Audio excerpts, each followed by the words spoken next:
Bonjour à tous et bienvenue dans cette nouvelle vidéo. Aujourd'hui, on va parler des 10 choses à savoir avant de partir en Macédoine du Nord. Générique.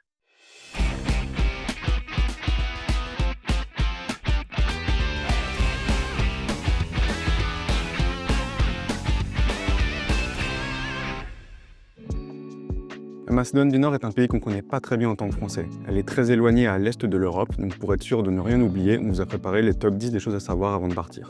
Numéro 1, la Macédoine du Nord est un petit pays. Alors malgré qu'elle ne soit pas dans le top 10 des plus petits pays d'Europe, puisqu'elle se situe à la 11e place, juste derrière le Monténégro, la Macédoine du Nord reste un pays extrêmement petit. Pour vous donner une idée, le pays fait 25 700 km², soit un peu plus petit que la Bretagne.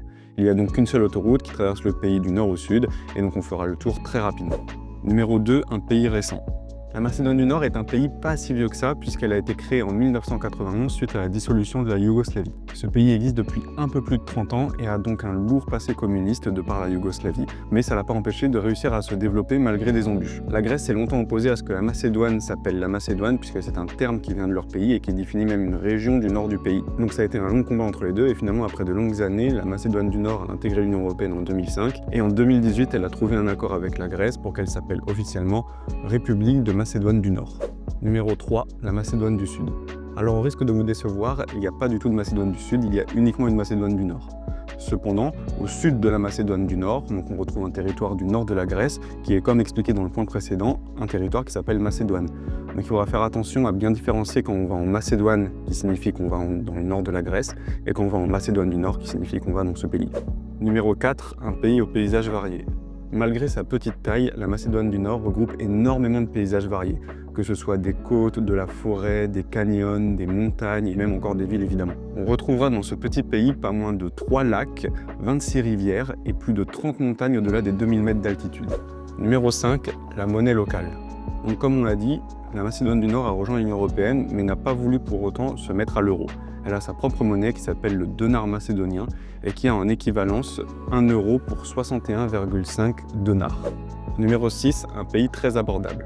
La vie en Macédoine n'est vraiment pas chère, tu pourras trouver des repas le midi et le soir pour environ 5 euros par personne et des logements dans des hôtels pour environ 40 euros par nuit. Par contre, un point important qu'on vous précise ici, il va falloir que vous prévoyez énormément de cash car ils prennent très peu la carte bancaire, exception faite pour les centres commerciaux et les péages. Il est évidemment possible de retirer de l'argent dans des distributeurs, des ATM, mais il y a souvent d'énormes frais associés, environ 5 euros quand on fait un retrait.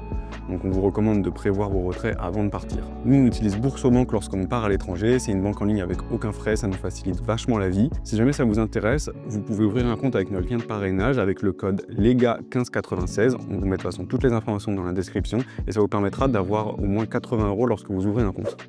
Numéro 7, les langues principales. En Macédoine du Nord, la langue dominante, c'est le macédonien, ce qui est plutôt logique, mais il ne faut pas sous-estimer aussi l'albanais qui est parlé principalement par 25% du pays. Et côté compréhension, avec l'anglais, ça va être compliqué puisqu'ils ne parlent pas très bien anglais, donc on vous conseille de vous munir d'un traducteur comme Google Traduction. Numéro 8, un alphabet cyrillique. Comme la majorité des pays des Balkans, la Macédoine du Nord se base sur un alphabet cyrillique et non un alphabet latin. Donc c'est un alphabet avec des caractères qui nous parlent très peu et qui va être très difficile à comprendre. Donc comme pour un point qu'on a cité précédemment, munissez-vous de Google Traduction pour réussir à comprendre tout ça. L'avantage c'est que l'albanais lui est basé sur l'alphabet latin, donc quand vous serez confronté à des personnes qui parlent albanais, ça se passera beaucoup mieux. Numéro 9, un pays orthodoxe et musulman. Comme la France, la Macédoine du Nord est un pays laïque, mais il a plusieurs religions majoritaires. On notera 65% d'orthodoxes et 33% de musulmans dans le pays. Les 2% restants sont catholiques, juifs, protestants et non-croyants. Cette mixité culturelle est hyper intéressante en termes d'architecture dans le pays puisqu'on va retrouver des mosquées ou encore des églises byzantines qui font penser un peu à la Turquie et aux influences du Moyen-Orient. On retrouve même cette influence dans notre assiette puisqu'en termes de culinaire, on va avoir des mélanges de saveurs des Balkans et de saveurs du Moyen-Orient. Numéro 10, la carte verte obligatoire. Point super important, si jamais vous venez dans le pays en véhicule, il faudra que votre carte verte, donc on parle bien ici de votre carte d'assurance, soit à jour. C'est quelque chose qui vérifie énormément à la frontière. Donc si vous voulez éviter de devoir payer une carte de 50 € pour pouvoir séjourner un mois dans le pays, vérifiez bien que votre carte verte est à jour. Si jamais vous voulez louer un véhicule pour venir dans le pays, on vous recommande de passer par Discover Car. On a un lien d'affiliation qui permet de nous rémunérer un petit peu et qui ne vous coûtera rien de plus. On vous met en description si vous voulez nous soutenir. Voilà, on arrive à la fin de ce top 10. On espère que ça vous a été utile. Nos tips pour la Macédoine du Nord, ce sera de consulter les sites de Visa et Mastercard pour trouver plus facilement des distributeurs de billets. Et ne pas oublier que comme dans de nombreux pays des Balkans, il faut avoir ses feux de croisement allumés 24 h sur 24 et et 7 jours sur 7. Si jamais cette vidéo t'a plu, tu peux la liker et tu peux t'abonner à nous pour voir d'autres vidéos. Si tu as des questions ou si tu veux rajouter des points, tu peux les mettre en commentaire. Je vous dis à bientôt pour une nouvelle vidéo. Portez-vous bien.